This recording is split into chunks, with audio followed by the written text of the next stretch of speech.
I knew trouble was brewing when I saw the pearl-white Lexus parked sideways across my driveway like it owned the land. It was early Saturday morning, and I had just fired up my Massey Ferguson tractor to get some work done on the back acre. But there it was, pampered, polished, and blocking my only way out. And of course, standing next to it with her arms crossed like a mall cop was Patricia Templeton, president of our lovely HOA and the self-declared queen of the cul-de-sac. "You can't use that tractor before 9, Silas," she barked, flipping through a clipboard like she was reading me my rights. "Noise Ordinance. Section 17-B. I cut the engine and hopped down. "Patricia, that ordinance doesn't apply to agricultural equipment. I already checked." "And you're blocking my driveway." She raised an eyebrow so high I thought it might fall off her forehead. "I'm enforcing community standards. You've been warned about using that eyesore in a residential zone," I laughed. "It's a tractor, not a meth lab, and again." "My driveway." She tapped her heel on the pavement. "If you want to talk about violations, I've got photos of your front lawn from last week. Grass was over 8 inches. I stared at her. "Did you measure it yourself?" "That's irrelevant," she snapped. "You're not moving that tractor until I say so." That was the moment I saw red. I didn't yell, didn't argue. I just walked back to the tractor, climbed in, and calmly set it in reverse. I angled it just right, dropped the loader bucket low, and inched toward her Lexus. She didn't move. Just stood there, arms crossed, probably thinking I was bluffing. I wasn't. 30 seconds later, that Lexus was flipped clean into the drainage ditch beside my property line. Not a scratch on the tractor.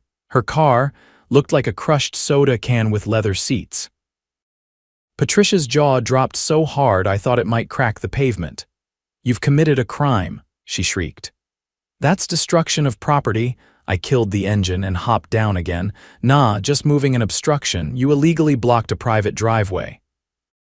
And it's all on camera." I pointed to the pole-mounted security cam I'd installed last month after she accused me of harboring wild chickens. She spun around, fuming.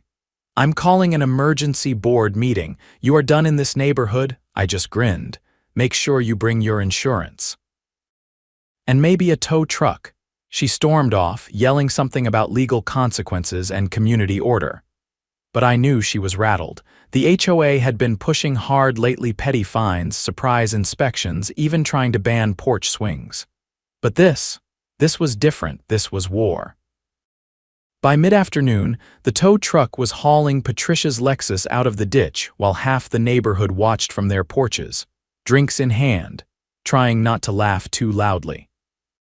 The driver, a gruff guy with a faded flannel and a thick southern drawl, gave me a silent thumbs up as he winched the crumpled car up the slope. I didn't respond. I was already inside, reviewing the footage from earlier. My security system had caught everything from 8 different angles: Patricia walking up, blocking the driveway, refusing to move, and the precise moment the loader eased her car into the ditch without so much as scuffing the license plate.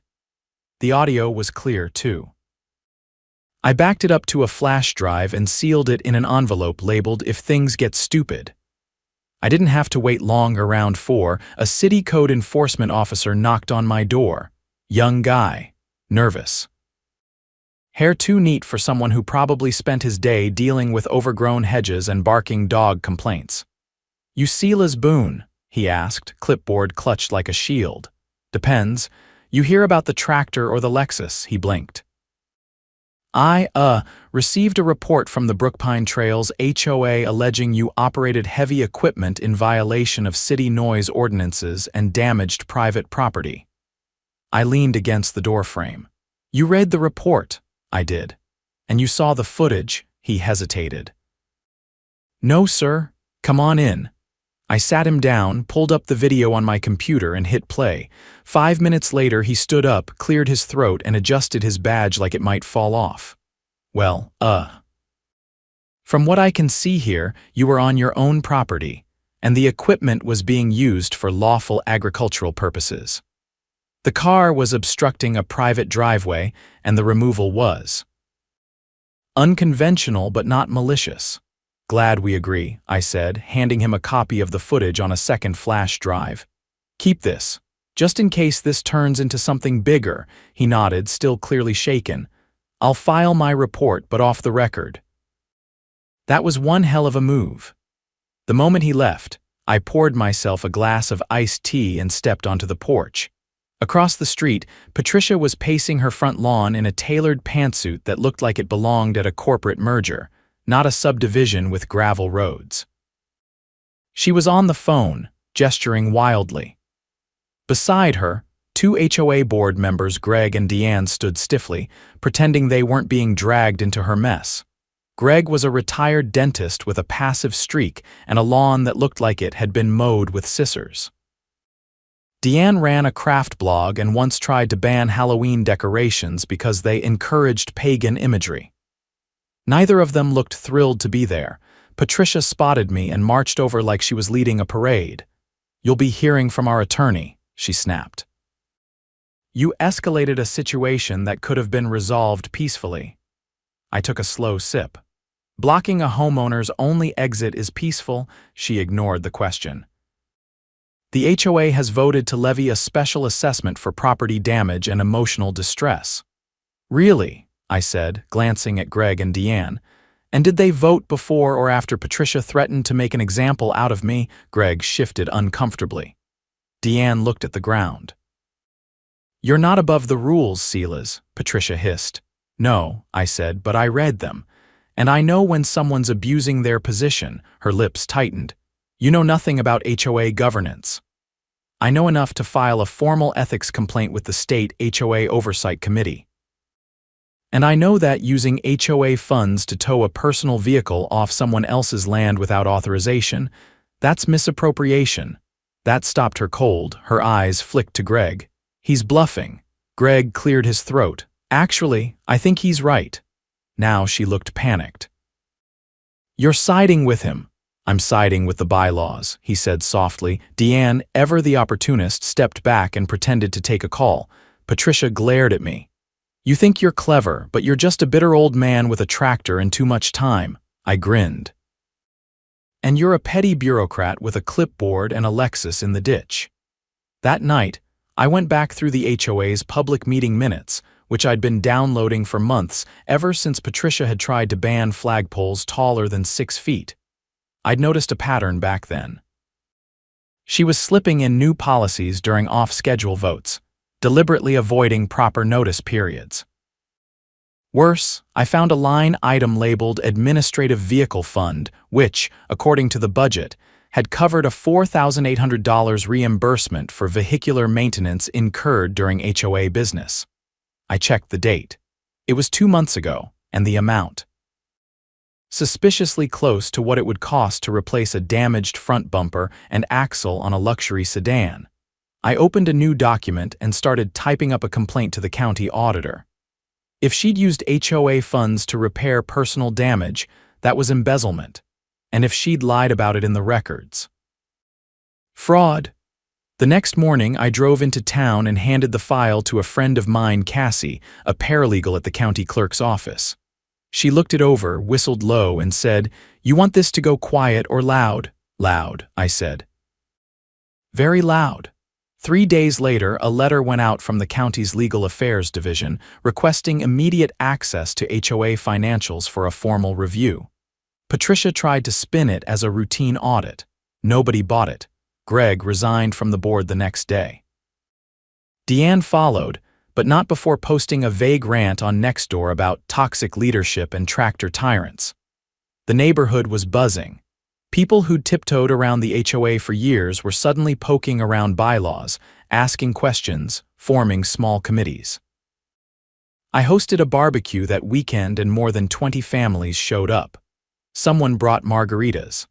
Someone else started a petition to dissolve the current board entirely. By Monday, Patricia was barricaded in her house, curtains drawn. I heard she'd tried to hire a lawyer, but the moment they saw the audit notice, they backed out. I wasn't done yet. I filed a formal complaint with the state HOA Regulatory Board, citing abuse of power, misappropriation of funds, and multiple violations of procedural law. Each allegation came with documented proof dates, signatures, even screenshots of emails she'd sent threatening residents with fines for things like unapproved mailbox paint and excessively decorative gnomes.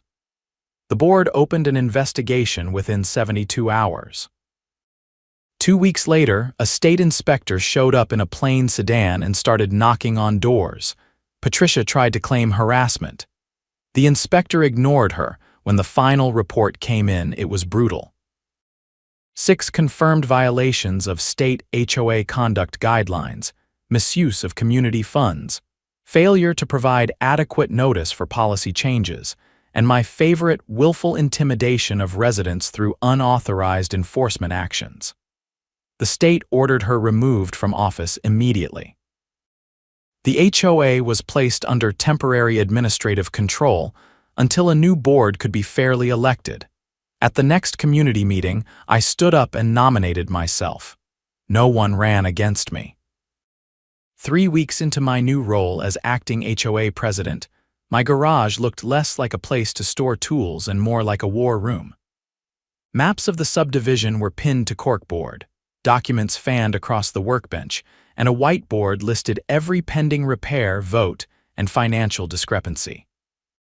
But the real gold was in the locked filing cabinet in the corner copies of every financial record I'd recovered during the transition, including some that had been mysteriously missing from the official HOA archive. I hadn't planned on running the HOA. But once the audit exposed Patricia's web of mismanagement, the residents turned to me, not out of admiration but desperation. I was the only one who had stood up to her and won. Still, I didn't trust that things were finished. That suspicion turned into certainty when Cassie called one evening. "You've got a real problem," she said. I was reviewing flagged HOA accounts and something stuck out.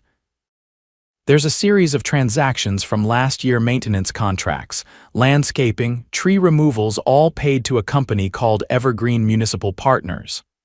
"Never heard of them," I said, sitting up straighter on the porch. "Because they don't exist," she replied. I dug deeper. The company's address is a P.O. box in another county, and its listed owner is a shell corporation. But get this, the name on the incorporation documents, a Preston Templeton. I didn't recognize the name at first, but it clicked a few seconds later. "Patricia's son, bingo," she said.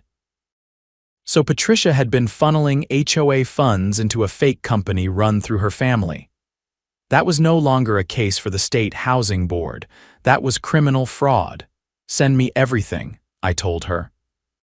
The next morning, I drove down to the sheriff's office with a folder thick enough to break a table leg. I didn't go to the front desk. I went straight to Sergeant Mallory, a no-nonsense woman with 30 years on the force and a face like carved granite. We'd gone to high school together, though she'd been 2 grades ahead and had once tackled a kid in the cafeteria for throwing pudding. After an hour of going through the records, she looked up. "This ain't HOA drama, Silas. This is white-collar theft. You realize how much money we're talking about here? Easily over 100,000, I said. "And that's just what we've found so far," she nodded slowly. "We'll need a search warrant. If those original records are still in her house, I want them before she decides to torch the place." By noon, 2 unmarked cruisers rolled down Magnolia Lane. I watched from my porch as deputies knocked on Patricia's door. She answered, still in a silk robe, as if she hadn't left the house in days. Her face didn't register surprise, just annoyance, like the police were Amazon delivery drivers who'd rung the bell too early.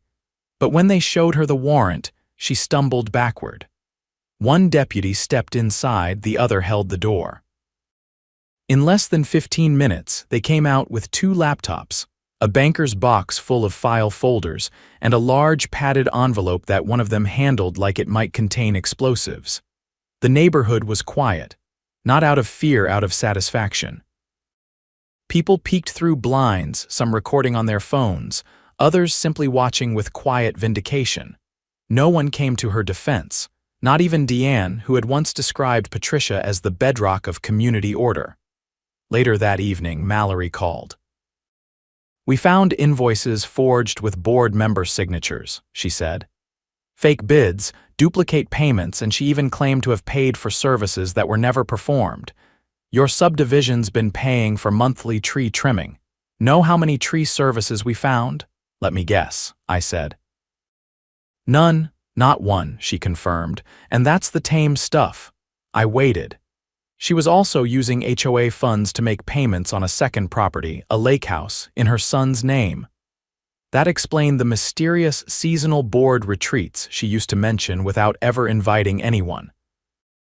Is she in custody? I asked. Not yet, but the DA's prepping charges. We're coordinating with the state's financial crimes unit. This is going big. That weekend, I held a town hall meeting in the community center. Word had spread fast. The room was packed wall-to-wall retirees in denim jackets, young couples with toddlers on hips, even the reclusive guy who only came out to mow his lawn at night. I stood at the front with a projector and a stack of handouts. No speeches, just facts. Here's what we've confirmed, I began. The previous HOA president, Patricia Templeton, used her position to siphon funds through a fake company controlled by her son. We've turned over all evidence to law enforcement. She will be prosecuted. Murmurs spread through the crowd. No one interrupted. We're also missing nearly $40,000 in reserve funds. I've requested a full forensic audit. In the meantime, I've frozen all non-essential spending and suspended contracts with any vendors previously approved without full board review. A man near the back raised his hand. What happens next? We rebuild, I said. And we do it differently. I proposed a new committee, not just a board, but a rotating council of residents with term limits, open meetings, and mandatory votes on any spending over $500. I also pitched a community fund, independent from HOA dues, to pay for improvements like playground upgrades and neighborhood events. Voluntary, fully transparent, people clapped, not politely, genuinely. Not because they loved the idea, but because they were finally being treated like stakeholders, not subjects. The next morning, I received a letter from the district attorney's office. Patricia had been arrested during a failed attempt to transfer property titles to a cousin in another state. She was being charged with 5 felony counts: fraud, wire fraud, embezzlement, document tampering, and obstruction. It felt surreal. The woman who once fined a family for having a trampoline with unauthorized netting was now trading her silk robe for a jumpsuit and a holding cell. I didn't celebrate. Not yet. Instead, I drove out to the west end of the neighborhood where the lots border open farmland. There, hidden behind a row of pines, was a neglected drainage easement that had flooded 3 times in the past year. Patricia had always claimed it was outside HOA jurisdiction, but the original plat maps told a different story. I sent a crew out the next day. They cleared it in 4 hours. The flood risk dropped to 0. That's what real leadership looked like. Quiet, steady fixes that made people's lives easier, not showy decrees about lawn flamingos or mailbox paint. A few days later, a boy named Ali, maybe 9 or 10, rode his bike past my porch and stopped. "You're the tractor guy, right?" I nodded. "My dad says you're the reason we're getting the basketball hoop back." I smiled. "Your dad's right." He gave a thumbs up and pedaled off. That night, I sat on the porch with a cup of coffee, watching lights flicker on across the neighborhood. Not a single one belonged to Patricia. Justice had done its part. Now it was our turn. 2 weeks after Patricia's arrest, the county court issued a formal seizure of her lake house. Preston Templeton, her son and the invisible hand behind the fake contractor scheme, had tried to file an ownership injunction, but the judge dismissed it in under 5 minutes. Fraudulent assets couldn't be shielded under family ties, especially when the paper trail was as clean as the one Cassie had assembled. The court named the HOA as an injured party in the restitution case, and suddenly, our small subdivision was staring down the barrel of financial recovery. It wasn't just about clawing back the money. It was about making sure nothing like this could ever happen again. At the next board meeting, our first fully open one held in the library's community room, we voted to place all financial operations under third-party management. A local CPA firm took over, with every transaction logged in a public ledger accessible through a password-protected resident portal. I insisted on that last part. No more hidden fees. No more discretionary maintenance lines on the budget. I'd expected pushback, but the residents surprised me. Even the most private among them had grown tired of secrets. That's when Martha Alvarez stood up. She was a retired ER nurse, lived 2 doors down from Patricia's old place. Nobody had heard her speak at a single meeting in 5 years. But now she stepped forward with a stapled packet and a purpose in her eyes. "I found this in my mailbox 2 days before Patricia's arrest," she said, holding it up. I think she meant to intimidate me. It was a list. Names, addresses, annotations. Nearly every homeowner in the subdivision was cataloged with handwritten notes in the margins. Things like refuses to trim hedges, opposes fence height limit, and odd husband possible pot smoker. Pages and pages of surveillance-style notes, all in Patricia's unmistakable cursive. Gasps rippled through the room. Someone muttered a curse. "Why would she do this?" asked a young guy near the back, arms folded. "She was building a case," I said. "Real or imagined, probably planned to use it to control dissent." Martha nodded. "She once warned me not to get too loud about her tree removals. Said she knew what my husband really did on weekends." "Was she right?" someone asked. "No," Martha said, "but that's not the point." We voted to hand the list over to the county prosecutor's office. A week later, I got a call from Assistant DA Karen Yates. "I think we're going to add unlawful surveillance and intimidation to her charges," she told me. "We're also opening a civil rights investigation." The case was growing legs. Meanwhile, the neighborhood was undergoing its own quiet transformation. Without Patricia's constant interference, people began reclaiming their homes. Lawns took on character again, not chaos, just individuality. A couple down the street repainted their house a deep navy blue, something Patricia once claimed clashed with the subdivision's energy. Kids started riding bikes in groups again. One family installed a handmade bench beneath the oak tree on the corner lot, with a plaque that read, "Sit a while." But the biggest change came when we received a letter from the county zoning department. Turns out, Patricia had been filing anonymous complaints for years, not just against our neighborhood, but surrounding ones too.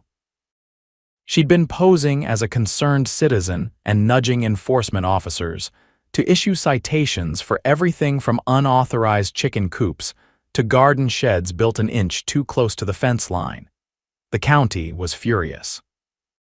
Her false reports had cost time, resources, and in some cases, legal fees for innocent homeowners. They issued a formal statement clearing all pending violations tied to her submissions and offered a hotline for anyone who wanted to file a grievance. That's when I got an idea. "Let's hold a town hall," I said at the next board meeting. "Not for HOA business, for healing." We called it the Backyard Reboot. It was half potluck, half story circle, held on the community green. People brought folding chairs and homemade dishes. Someone set up a projector for old movies. But the real event was the open mic. One by one, neighbors came forward and shared what they'd been through. A widower explained how Patricia had fined him for leaving his porch light on past midnight, even though it was for security after a break-in. A teenage girl admitted she'd stopped hosting friends after being accused of violating quiet enjoyment rules during a birthday party. Even Greg, the former board member, took the mic. He looked 10 pounds lighter and spoke with a quiet shame. "I didn't know half of what she was doing," he said. And when I did start to suspect, I told myself it wasn't my problem. I was wrong. And I'm sorry. People clapped. Not for the apology, for the honesty. The event ended with an elderly couple unveiling a handmade wooden sign they'd carved together. It read, "Welcome to Brookpine, where neighbors still mean something." We mounted it at the entrance the next day, then came the trial. It wasn't televised, but courtroom sketches made it onto the local news. Patricia, dressed in a beige blazer 2 sizes too large, sat stiffly as evidence was presented. The prosecution laid out the entire scheme: the shell company, the forged invoices, the surveillance logs, the misuse of funds, the intimidation tactics. Her defense attorney tried to cast her as overzealous, a passionate community leader whose dedication may have crossed a line. The judge stopped him mid-sentence. "There is no passion in theft," she said. "There is no leadership in fear." The jury took less than 4 hours. Guilty on all counts. The restitution order was generous. Patricia's assets would be liquidated and dispersed proportionally to the HOA and affected residents. But the real victory was the injunction. She was barred from serving on any homeowners association board in the state for life. After the sentencing, I walked out of the courthouse with Cassie and Sergeant Mallory, who'd come to see the verdict firsthand. Cassie glanced over and said, "You know, this started with a car in your driveway." "And ended with a criminal conviction," Mallory added. "Not bad for a guy with a tractor." Back home, I parked the Massey Ferguson in the shed and locked it up. Not because I wouldn't need it again, but because, for once, there were no battles to fight. The neighborhood had found its footing. One evening, I got a letter from the county commissioner's office. They'd heard about our reforms, our open financials, our rotating council, our public transparency model. They wanted to feature Brookpine in a statewide HOA reform initiative as an example of what governance could look like without power hoarding or secrecy. I agreed on one condition. "We won't be a mascot for good PR," I told them. "If you want to feature us, include the whole story." The mistakes, the cover-ups, the arrogance, not just the redemption. They agreed. Weeks passed, then months. The green filled with kids again. A new slate of residents joined the council. I stepped down from the presidency but stayed on as a voting member. It was time to let others lead. One morning, as I sipped coffee on the porch, a neighbor strolled by with his golden retriever. "You ever think about what would have happened if you hadn't flipped that car?" he asked. I looked out across the street where Patricia's old house now stood vacant, a for sale sign out front. "No," I said, "but I know what wouldn't have happened." He nodded, gave the leash a tug, and walked on, and just like that, life continued, not under control but in cooperation, the way it should have been all along.